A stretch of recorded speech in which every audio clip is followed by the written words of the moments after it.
C. B. C. The importance of an early childhood education with a focus on literacy.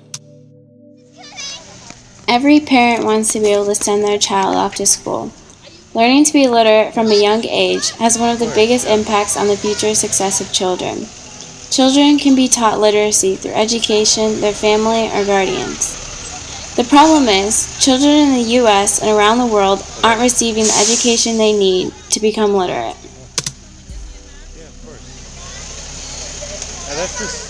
Early childhood education is important because in the long run it saves more money and prevents more problems. 2 out of 3 students who cannot read proficiently by the end of the 4th grade will end up in jail or on welfare. More than 60% of all prisons inmates are functionally illiterate. Early childhood education keeps these future kids out of jail. Early childhood education saves money because the government won't have to spend as much on prisons if there are less people in prisons because they learned how to be educated from a young age. A good macro solution would be to have universal preschool in the United States. Why aren't we spending more money on education? The total expense of public school costs $632 billion. That totals around to $12,000 per person. Education costs a lot financially, and people don't want their tax dollars to increase by paying for better education. 70% of Americans want to use federal money to create better preschool programs. Looking at how lack of education costs the government more money, it may be a better idea to invest in more education from an early age to save money starting off. Colleges emphasize more than childhood education. The goal is to get to college, but we're so caught up about the future that we're not building up the base to get there properly. 1 in 4 children in America grow up without learning how to read. In this video, we will uncover why children aren't receiving the education they need to become literate. We will uncover how gender, race, and class affect many children's access to a fair education. Being able to read helps the brain, which leads to success. There are micro solutions and macro solutions to solve the problem of neglecting to educate children with the most important aspect of education, literacy. What does being literate mean to you? Being literate means to me just keeping up a good vocabulary. Why is it important to be literate? It helps me stay on track and it keeps me up with my work and it just helps overall with my education. How did you learn to be literate?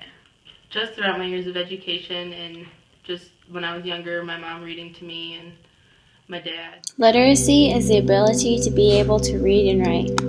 What are some causes of children not being able to read and write?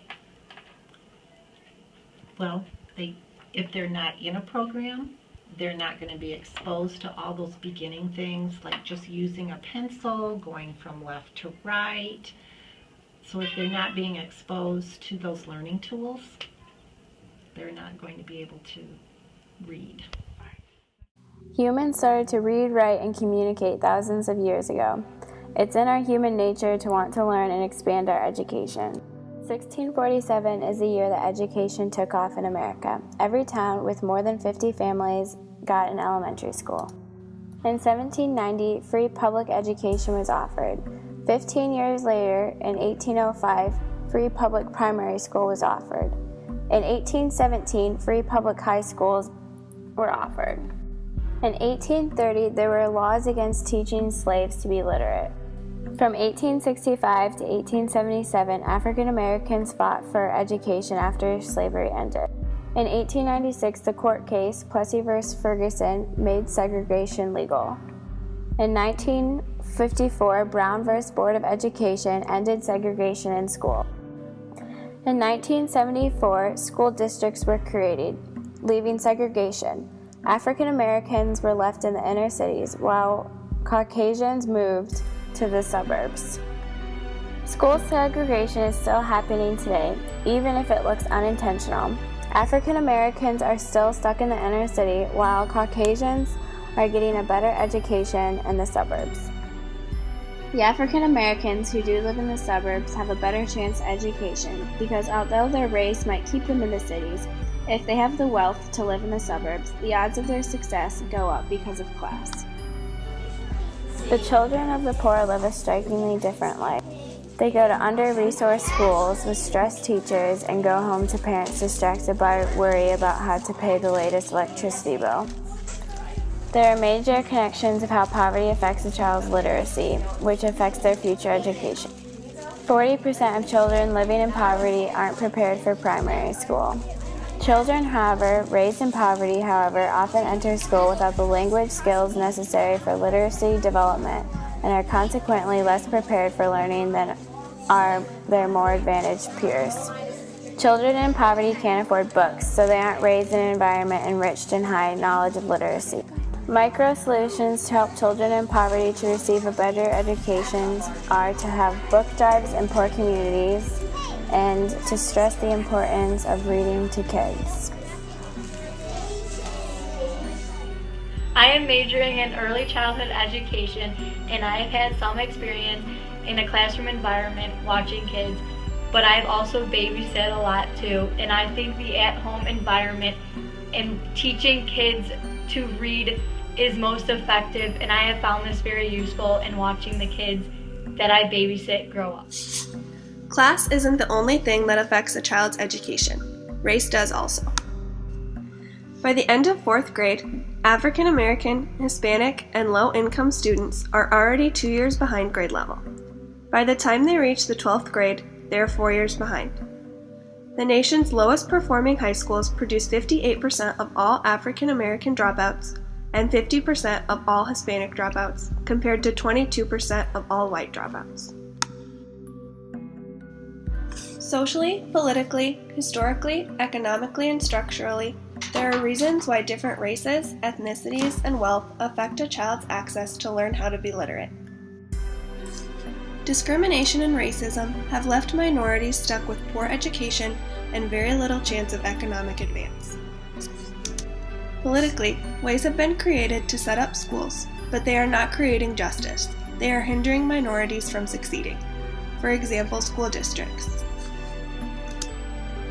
A macro solution could be to change laws about school choice.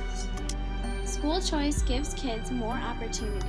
It allows families who don't have enough money to send their kids to private schools to be able to have an alternative to public schools besides the one that are in their district.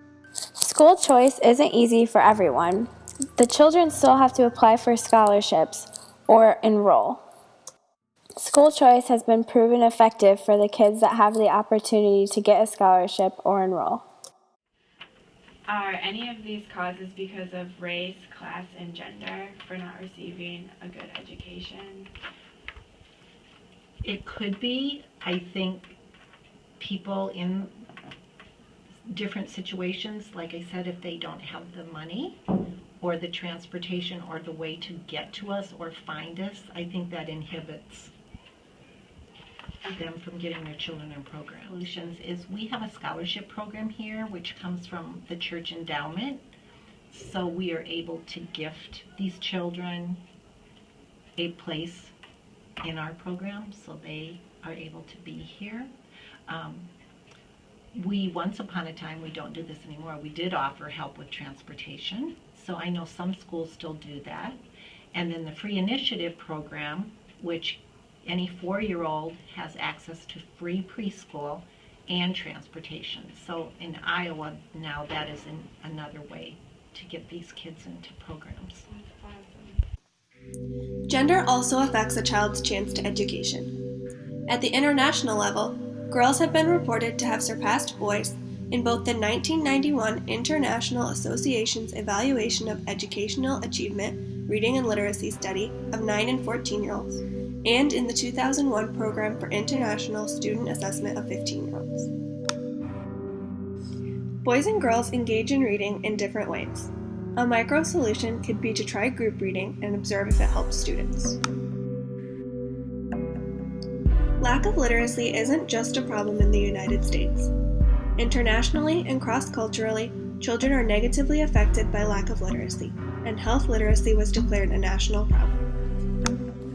Everyone has a right to education, but especially in different countries, that right isn't always available to children, especially girls. But when girls do have access to education, it shows they are better readers. Girls had higher reading scores than every one of 43 countries surveyed. These countries need more money and resources, opportunities to be able to support their children through education. One macro-level solution is being provided by Pope Francis and is called SCOLAS. SCOLAS is an organization trying to share resources and learning tools globally. 300,000 schools internationally are involved in SCOLAS. Teachers have been sharing their tactics through a web portal. The program is recently new. Long-term effects have yet to be concluded. There was a meeting held in September of 2014 to decide how to improve the program and how it has been going. Preschool. Why is early childhood education important? Well, we believe in the early childhood world that the best time for children to learn is 0 to 5. So that's why we think it's extremely important, and that they receive social, emotional, intellectual, and spiritual guidance. And we just feel that from 0 to 5 is the time for them to soak it all up. The ability to read and write affects our brains for the rest of our lives. By putting some of these micro and macro level solutions to good use, we can get every child the education they need to succeed.